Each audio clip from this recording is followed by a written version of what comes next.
Política em Off de volta aqui para a gente comentar um pouco sobre os governadores que nessa janela partidária, né, que para eles na verdade não é uma janela partidária, mas foi o fim do prazo de desincompatibilização, os governadores que abdicaram aí dos seus mandatos, que renunciaram aos seus mandatos e vão para algum tipo de disputa nesse ano eleitoral. Estou aqui com o meu amigo jornalista e marqueteiro, também o Jefferson Rodrigues, para a gente falar um pouquinho sobre esse cenário, Jefferson.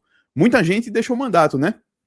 Eu vou no contrário, eu vou te responder o contrário. Tivemos um número interessante de mandatários que decidiram ficar até o fim, que não querem um novo cargo. É algo curioso, não é tão comum. E alguns desses casos guardam aí curiosidades de bastidores interessantes.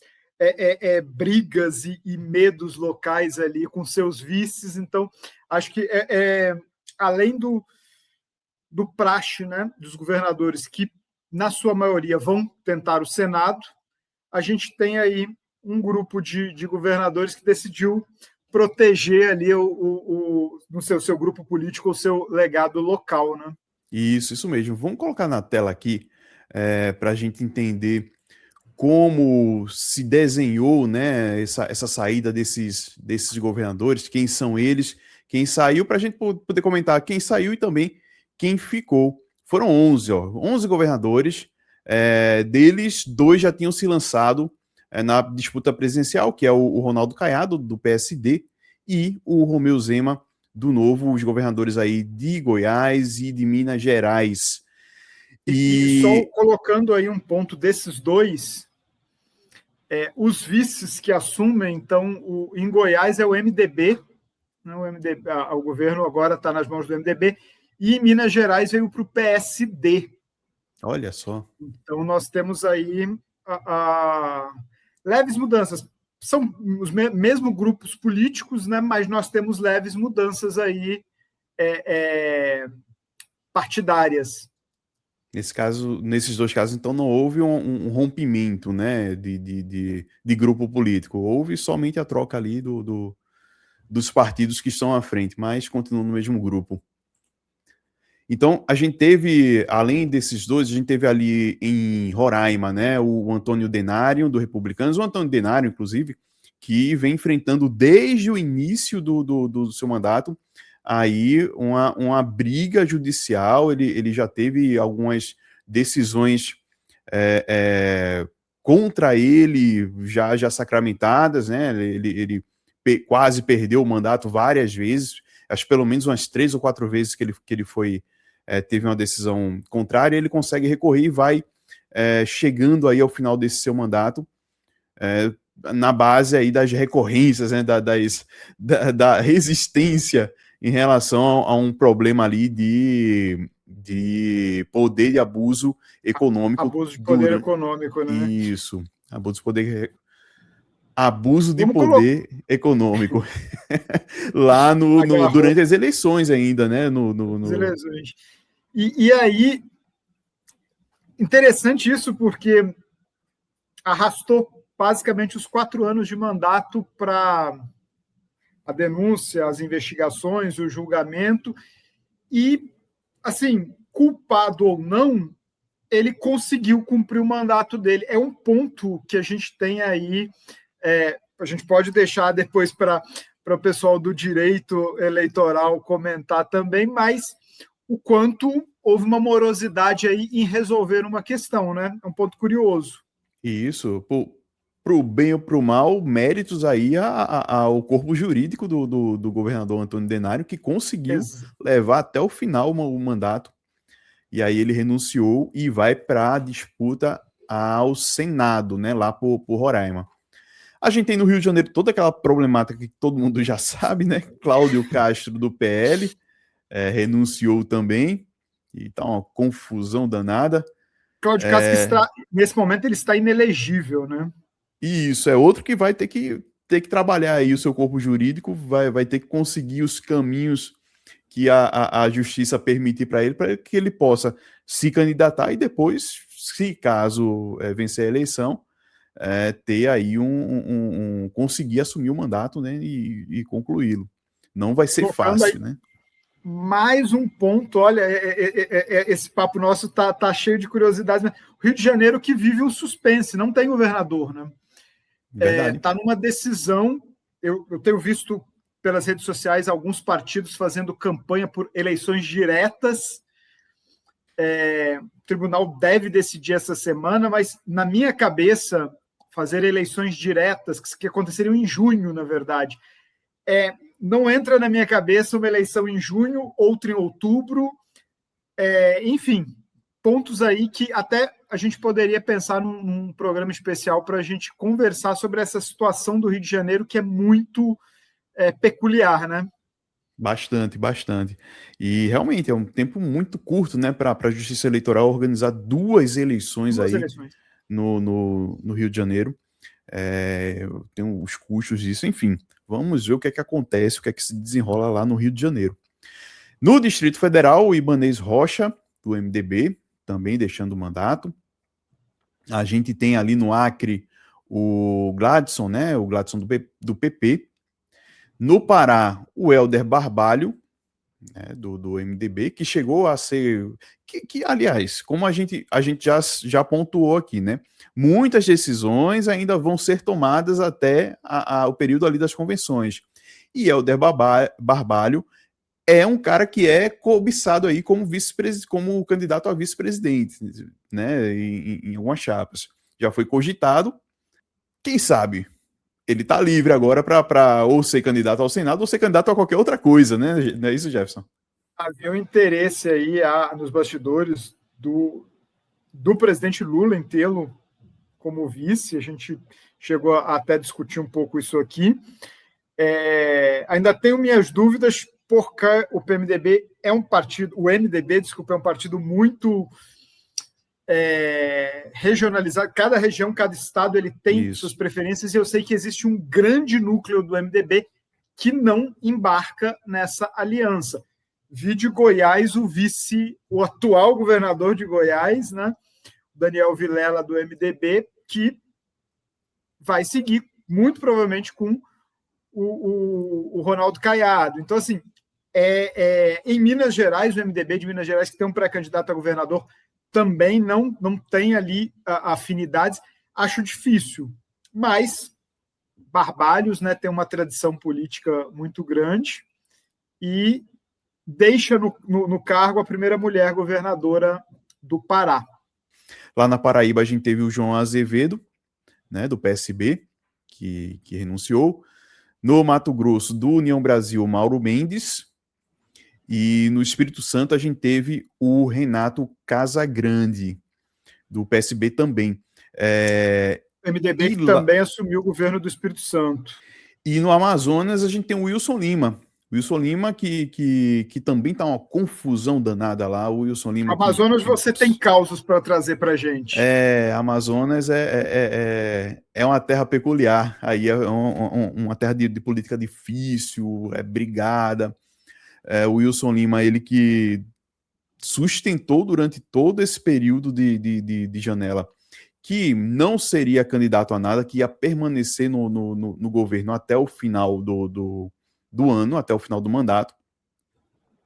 E no final do dia do sábado, último dia desse período de desincompatibilização, o Wilson Lima, junto com o vice-governador, o Tadeu de Souza, os dois, em conjunto, fizeram o anúncio que estavam renunciando ao cargo de governador e de vice-governador.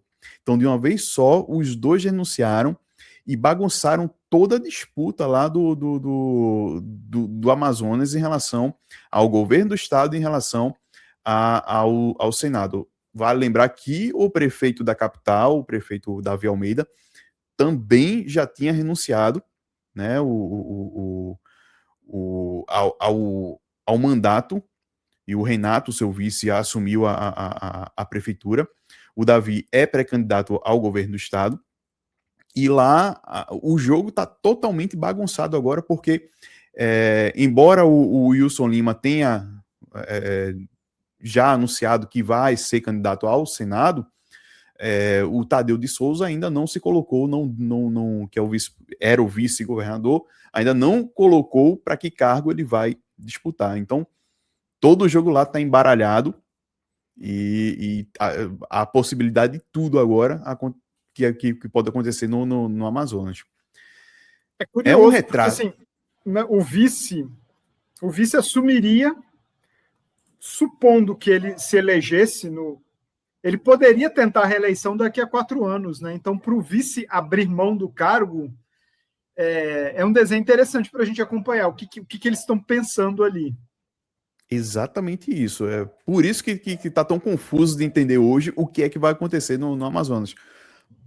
Porque o cenário realmente virou. Achava-se que governador e vice continuariam no mandato, e isso não aconteceu. E o que acontece também, né, Jefferson, que a gente pode até estar trabalhando num vídeo à parte, nas cidades. O que é que aconteceu nas cidades, capitais ou não? Né? Nós tivemos muitos prefeitos de capitais, né? Muitos. Eduardo Paes, no Rio de Janeiro, um dos casos mais emblemáticos, né? Depois de 4 mandatos, prefeito mais longevo do Rio. O João Campos, aqui no Recife. Também. O JHC aqui em Maceió, que também renunciou somente nos 45 minutos do segundo tempo. Então, se não me engano, com troca de partido, né? Tá tendo um reboliço por lá. E o detalhe é que não há uma certeza ainda sobre qual cargo ele vai disputar. O JHC que era aliado, ou pelo menos era do grupo político de Arthur Lira, né? Isso. Deputado federal Arthur Lira. O deputado federal Arthur Lira, que já se colocou como pré-candidato ao Senado, fez inclusive um evento. Tem o filho dele, Alvinho, como pré-candidato a deputado federal. E aí o JHC entra onde nessa história? Se não me engano, ele foi para o PSDB. Então, temos aí sendo que o governador não concorre, não se descompatibilizou, né? O Paulo Dantas, que é do MDB, porque o Renan Filho vai tentar voltar ao comando, né, do governo de Alagoas. Ali nós temos um quadro muito entre os calheiros, o grupo de Arthur Lira e agora o JHC entrando nesse meio, né? Exato, JHC, né? Realmente ele foi para o PSDB. O JHC que também tem a Marina, não é isso? Marina Cândia, que é a esposa dele, que também vai ser candidata a um cargo que a gente não sabe ainda também. Então, assim, muita coisa, muita água que vai rolar daqui para julho. O fato é que essas pessoas, né, Jefferson, vão se candidatar a alguma coisa. Afinal, eles abdicaram de um projeto atual. Né? No caso de prefeitos, por exemplo, não abdicam de 6 meses, de 8 meses de mandato, abdicam de mais de 2 anos de mandato que eles teriam pela frente. Não é isso? O Alisson de Mossoró, também, que vinha fazer um trabalho muito bacana na prefeitura de Mossoró, renunciou para tentar o governo do estado. Então, assim, muita gente... A gente pode trazer um ponto para o Rio Grande do Norte, que a governadora Fátima Bezerra, do PT, permaneceu no cargo. Sim. Ela que já foi senadora, poderia agora renunciar para tentar retornar ao Senado, e ela permanece, mais um dos pontos de bastidores, permanece no caso dela para tentar eleger um sucessor, para tentar barrar ou impedir que o Alisson chegue ao governo. Ele está liderando as pesquisas hoje, né? Vai ser uma briga pesada lá no Rio Grande do Norte também. Na Paraíba, o prefeito de Patos renunciou para ser candidato ao Senado, ele que é do grupo do presidente da Câmara, do Hugo Mota. Assim, em muitos casos, o que a gente pode esperar é uma disputa de força também, né? Sim, força com política. Certeza. Grupos com certeza. Disputando ali comandos ou disputando hegemonias estaduais, né? E isso, aqui em Pernambuco, por exemplo, a gente tem um grupo que está em ascensão no interior do estado, o grupo dos Chaparral. Então, A gente tem o Chaparral, que é prefeito de Surubim, e a sua esposa, que é a Juliana, que era prefeita de Casinhas até a semana passada, e é um grupo que vem em expansão, já tem várias prefeituras aqui no interior do estado, e o detalhe é que a Juliana foi eleita prefeita na última eleição. Então ela não vem de uma reeleição, ela fez 2 anos de mandato. Somente estreante, né? A Juliana, ela vem para ser, dentro desse grupo, uma referência na Câmara Federal. Perfeito. Então, como você falou, são grupos se formando, se fortalecendo e enxergando nessa eleição a oportunidade de se consolidarem como grupos políticos fortes, vencedores, né? Nós não temos aí só...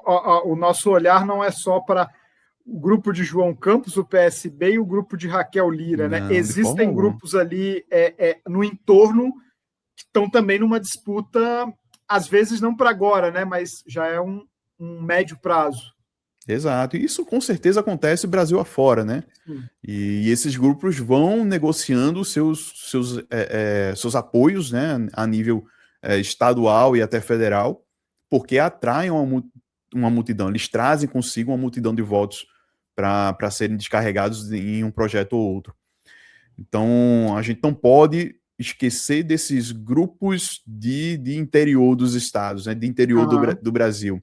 São grupos que fazem a política ali mais próxima do povo e que conseguem sim fazer uma diferença danada no final na contagem. Então a gente falou aqui, ó, de prefeitos em primeiro mandato que renunciaram para tentar uma vaga na Câmara, a gente falou de prefeitos de capitais que renunciaram para tentar aí o governo do estado, falamos de governadores que ou saíram para uma tentativa de Senado, ou estão saindo para tentar até a presidência da República, e tudo no cenário ainda, a gente está falando aqui de abril, ainda meio caminho só definido, né? A gente não tem todas as definições feitas. Tem muita coisa ainda, vale a pena a gente acompanhar esses nomes que a gente falou hoje aqui, porque os próximos meses prometem ser meses de muita negociação de um lado e do outro, para que cada um desses projetos se viabilizem como candidaturas que tragam aí o êxito no final, né? O êxito que eles procuram. É isso. E assim, antes da gente encerrar aqui, eu queria trazer 2 casos. Vamos dar um pulinho no sul do país. Vamos lá. Porque a gente tem 2 casos no sul de 2 governadores que vão, até o fim dos seus mandatos, vão encerrar ali. 2 governadores, até então, postulantes ao cargo de candidato a presidente, né? E Ratinho Júnior, no Paraná, Ratinho Júnior, que já vem no PSD, ele já foi reeleito governador pelo PSD lá atrás. Vamos dizer que era o número 1 da fila de presidenciável, jovem, podemos colocar uma nova geração. Eduardo Leite, no Rio Grande do Sul, que vem para o PSD, número 2, também jovem, também num projeto de uma nova geração política. E eis que, bem mais recentemente, o Ronaldo Caiado migra para o PSD. Eu colocaria como terceiro da fila. Acabou de chegar, né? Aquela piada que a gente faz, a pessoa chegou, entrou no trem, já quer sentar na janela. Foi exatamente o que o Ronaldo Caiado fez. Ele sentou na janela, assumiu a candidatura, e 2 nomes jovens que representariam possivelmente uma renovação até de opções políticas. Sim. Do centro ou da centro-direita, enfim, optaram por encerrar, permanecem no cargo, vão tentar fazer seus sucessores, os 2 ali vão... mas eu vou deixar até esse pepino contigo, mas assim, foram preteridos, né? Embora ele já tivesse uma história no partido, acabaram sendo preteridos pelo novato, né? Isso. E assim, como você falou, né? Eles fizeram um trabalho de pré-candidatura até o momento que o partido definiu. No caso do Ratinho Júnior, dias antes ele declinou. mas eles tiveram uma exposição tão grande ao longo desse período que eu vejo muito estranho o movimento deles levarem até o final o mandato e não tentaram, por exemplo, uma vaga no Senado. São governadores bem avaliados, são governadores que tiveram uma exposição muito, muito grande ultimamente. Teria uma eleição fácil, né? Tranquila para o Senado. Seria uma zebra eles não vencerem uma eleição para o Senado. E aí eles fazem esse movimento de preferirem finalizar os seus mandatos e fazerem os seus sucessores. O Eduardo Leite tinha renunciado para tentar ser pré-candidato já, na época pelo PSDB. Isso, ele estava com o Dória, não foi isso? O Dória exatamente, a prévia ali, né, a disputa. Exato. Eduardo Leite, João Dória e Arthur Vigílio. Teve toda aquela confusão ali, aí ele renunciou. Tentou. Não conseguiu a candidatura, aí veio a candidata ao governo e se elege novamente, né? É um caso ali, apesar dessa renúncia, apesar da gente ter tido esse pequeno intervalo de tempo, é para se considerar o primeiro governador reeleito da história do Rio Grande do Sul. O Rio Grande do Sul que nunca reelegeu governadores. Sim. Então, é um caso emblemático. É um caso emblemático e para você ver que no caso do Eduardo Leite, existe então aí um projeto muito claro de presidência da República. Sim, sem dúvida. Ele enfim, renunciou da primeira vez, dessa vez agora foi preterido pelo partido, mas não quer se candidatar ao Senado. Na cabeça dele era presidência ou nada. Então, vamos ver os movimentos dele agora. Vamos ver o que é que acontece a partir de agora, né? O fato é que ele não se desincompatibilizou e uma candidatura esse ano já está descartada. Ele não pode mais voltar atrás e querer disputar qualquer cargo esse ano. Ele teria que ter renunciado até o último sábado. É um ponto para a gente ver o que ele vai ter de projeto nos próximos, pelo menos 2 anos aí, né? Até a sucessão municipal. Exatamente. Vamos ver o que é que acontece, Jefferson. Mas, assim, é um assunto que dá pano para manga. A gente percorreu os estados com todas as suas influência nacional, além de disputas locais, que às vezes são disputas locais que estão muito além de ideologia, né? Às vezes o negócio ali são famílias, são grupos, não é simplesmente partidos ou ideologias, às vezes tem muito mais. Tem pano para manga, mas temos um primeiro desenho também, né? Como falamos do mapa de deputados de partidos, eu acho que agora temos um primeiro desenho de nomes que estão aí a princípio com candidaturas para o Senado que também merece a gente conversar, dar uma atenção aí, porque é um grande foco ideológico, né?